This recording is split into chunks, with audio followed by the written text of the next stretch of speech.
সমগ্র বাংলাদেশ যেখানে গরমে পড়ছে সেখানে শীতল আবহাওয়া সিলেটে। প্রায় প্রতিদিনই হচ্ছে বৃষ্টি, শীতল বাতাসে প্রশান্তিতে মানুষ। আবহাওয়াবিদরা বলছেন হাওর, পাহাড়, টিলা আর অসংখ্য গাছপালা ঘিরে থাকায় সিলেটে তাপদাহ প্রভাব ফেলছে না। জেলায় সর্বোচ্চ তাপমাত্রা থাকছে ৩৫ ডিগ্রি আর সর্বনিম্ন ২০।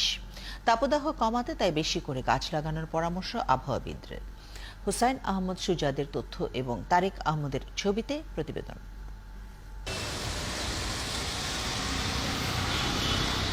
তীব্র গরমে যখন পুড়ছে সমগ্র বাংলাদেশ আর বৃষ্টির জন্য বিভিন্ন জেলায় চলছে প্রার্থনা, ঠিক তখন ভিন্ন চিত্র প্রকৃতিকন্যা পূর্ণভূমি সিলেটে। তাপমাত্রা রয়েছে ২২ ডিগ্রির ঘরে।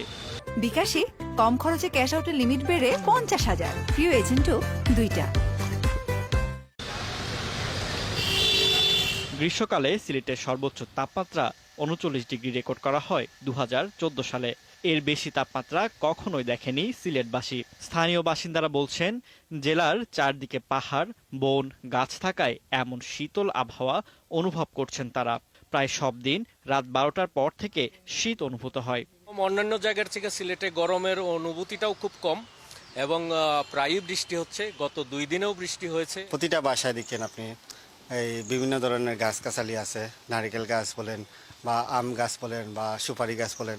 আমরা রাত্রে এখনো পাতলা খাতা গায়ে দিয়ে শুই। আবহাওয়া অফিস বলছে, ভৌগোলিক দিক থেকে সিলেটের অবস্থান ভালো। জেলার ৩ দিকে পাহাড় আর একদিকে হাওর, আর অন্যদিকে চা বাগান ও টিলা। প্রতিটি বাসাবাড়িতে আছে গাছপালা, যে কারণে শীতল আবহাওয়া আর বৃষ্টি এখানে নিয়মিত।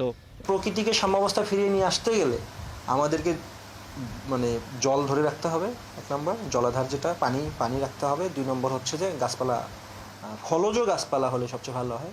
সবুজায়ন যাতে হয়, ইউক্যালিপটাস না আবার, যেসব গাছপালা আসলে প্রকৃতিতে পানি দিতে পারে।